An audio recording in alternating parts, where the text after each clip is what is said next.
오후 우리 말씀을 이어나가도록 하겠습니다. 자, 하나님께서는 약속하신 대로 가나안 땅을 허락하셨습니다. 허락하셨으니 이제 하나님의 언약은 더 이상 움직이면 안 됩니다. 견고해야 됩니다. 언약이 흔들려서는 안 되죠. 그건 당연한 겁니다. 또 이스라엘 백성 또한 광야의 때처럼 이리저리 옮겨 다니면 안 됩니다. 언약이 머물러 있으니 이스라엘 백성도 그 언약 안에 반드시 머물러 있어야 합니다. 움직이면 안 됩니다. 물론 이제 솔로몬 왕을 중심으로 이 말씀이 지금 전개가 되고 있으니 우리가 이제 솔로몬을 볼 때에 그렇다라고 말씀을 드릴 수가 있습니다. 중요한 건 뭡니까? 그 솔로몬이 언약에서 흔들리지 않고 중심을 잡고 있으므로 솔로몬을 따르는 이스라엘 백성들 또한 솔로몬의 마음과 합하여서 정말 이 성전을 건축하는 일에 얼마나 기쁨으로 동참하는 것을 볼 수가 있습니다. 과연 이스라엘 백성들의 가장 기뻤던 날이 언제이겠습니까? 6월절이 그랬겠죠? 애굽에서 나올 때. 그때도 아마 100%는 아니었을 거라고 생각이 되는 이유가 그들은 어려운 일을 당할 때마다 애굽을 그리워했습니다. 그렇다면 이스라엘 백성들이 하나님 앞에서 한 마음으로 온 백성이 기뻐했던 때가 언제냐? 이스라엘 백성들이 광야에서 하나님께로부터 언약을 받고 성막을 건축할 때였습니다. 그때 장면을 보면요, 정말 한 사람도 빠짐없이 하나님 앞에 예물을 드리고 그것도 자원하여 기쁨으로 드렸다고 기록되어 있습니다. 성전을 짓는 일에 종사하는 사람들이 모세에게 달려왔습니다. 너무 많이 가져와서 이제는 제발 좀 멈추게 해달라고 그랬습니다. 얼마나 기뻤으면 그랬을까요? 그리고 또 이스라엘 백성들은 기쁨을 잊어버리고 그렇게 또 살아갔습니다. 40년 만에 가나안 땅에 도착했습니다. 그러나 그들은 그 도착한 땅에서 그다지 기쁨을 누리지 못했습니다. 계속되는 전쟁의 연속이었습니다.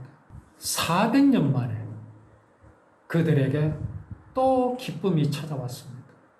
그것이 오늘 바로 성전 건축을 하는 바로 이 날입니다. 모든 적들은 이스라엘의 발 앞에 무릎을 다 꿇었습니다. 다윗의 발 아래 무릎을 꿇었습니다. 더 이상 이스라엘을 괴롭히는 나라가 없었습니다. 무엇보다 중요한 것은 하나님께서 이루실 그 구원의 언약이 그동안에는 천막 안에 있다가 이제 성전 안으로 들어가게 되는 것입니다. 이것은 이스라엘 백성들에게 어떤 의미를 보여줍니까? 이 언약궤가 그동안 천막 안에 있었다는 것은 이스라엘 백성들에게 매우 불안한 요소입니다. 왜 그렇습니까? 언제든지 옮겨질 수 있다라는 겁니다. 광야에서 그랬었거든요. 그런데 이제는 하나님의 언약궤가 백향목과 돌로 쌓은 성벽 안에, 성전 안에 모셔질 것이라는 것이죠. 이것은 이스라엘 백성들에게 무엇을 보여주는 것이 됩니까? 언약궤는 이제 이 이스라엘 땅에서, 이 가나안 땅에서 옮겨지지 않을 것이라는 것을 이스라엘 백성들에게 보여줍니다. 이건 이스라엘 백성들에게 어떤 의미입니까? 이제 우리는 도망 다니지 않아도 된다라는 겁니다. 이제 우리는 적들의 손에 의해서 우리가 죽지 않을 것이라는 것을 보여주시는 것이기 때문에 이스라엘 백성들에게 있어서 이 예루살렘에 지어지는 성전은 하나님의 견고하심을 이스라엘 백성들이 보게 되는 것입니다. 이게 어찌 기쁘지 않을 수 있겠습니까? 더욱 기쁜 이유가 무엇이겠습니까? 가나안 땅에 들어와서 400년을 그들은 전쟁하며 살았습니다. 이제는 그런 세월을 보내지 않아도 된다라는 확신을 이스라엘 백성들은 가지게 되는 것이니 이게 어떻게 기쁘지 않을 수 있겠습니까? 여호와께서는 내 아버지 다윗에게 내 뒤를 이어 내 아들이 왕이 되게 할 것이고 그리고 그가 나에게 예배드릴 성전을 지을 것이다 라고 말씀을 하셨죠. 이런 하나님의 언약을 솔로몬은 그 두로왕 히람에게 말하였습니다. 두로왕이 이것을 기쁘게 들었습니다. 그의 마음에 하나님의 구원의 언약이 솔로몬 왕의 마음에 충만한 것 같이 히람에게도 충만하여졌습니다. 충만하여지니까 히람은 하나님의 성전을 짓는 일에 기쁨으로 동참하는 마음이 되었습니다. 자, 이것을 우리가 생각해 보면은 여기 히람이라는 사람은요, 왕입니다. 왕이 지금 이스라엘의 예루살렘에 한 건물을 짓는데 왕궁을 짓는 게 아닙니다, 지금. 정치적인 뭘 하는 게 아닙니다. 왕과 왕의 대화는 다 무엇입니까? 정치적인 대화입니다. 자기 나라의 이익을 다 생각하고 말합니다. 히람이 솔로몬과 이렇게 아름다운 관계가 되는 데 있어서 참 이상한 겁니다, 이게. 정치는 완전히 빠져 있습니다. 이건 외교도 아닙니다. 무엇으로 하나가 되었느냐? 하나님의 구원의 언약으로 지금 하나가 된 겁니다. 솔로몬이 여호와의 율법을 즐거워하는 마음이 지금 두로왕 히람에게도 있기 때문에 이게 가능한 겁니다.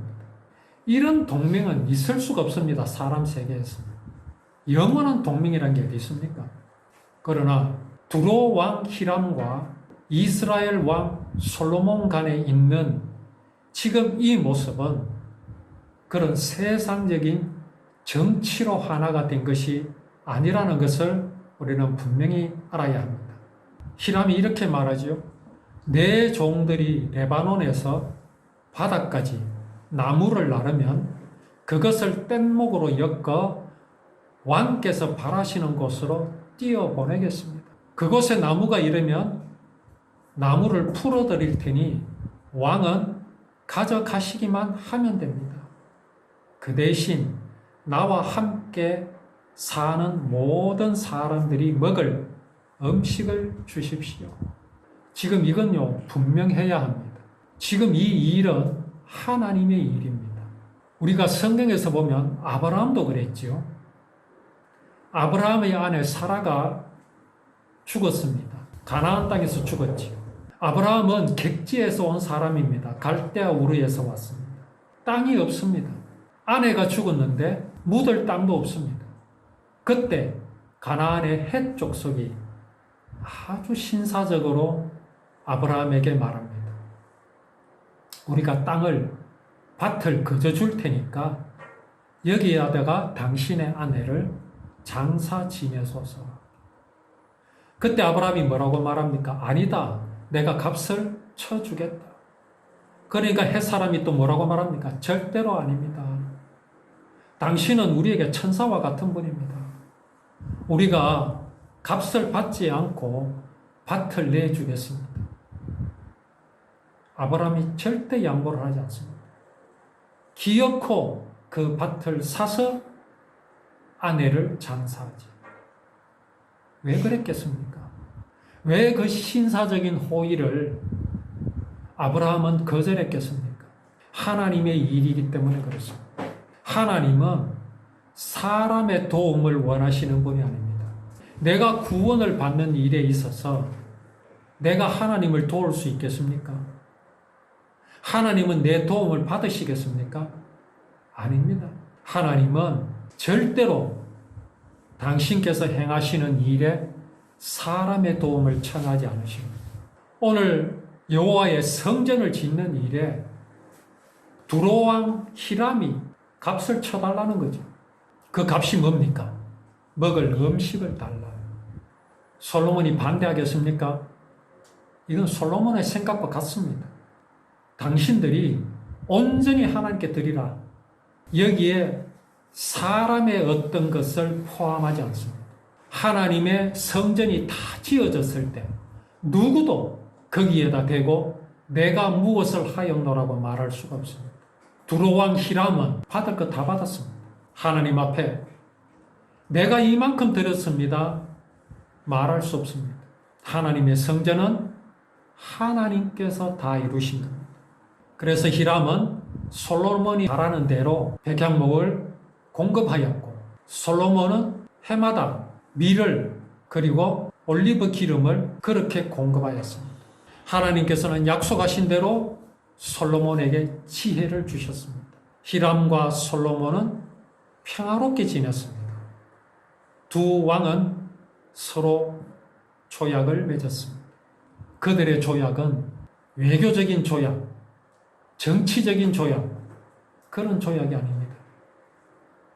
여호와 하나님의 그 구원의 언약을 모실 성전을 건축하는 일에 이 두 사람은 하나가 되었습니다.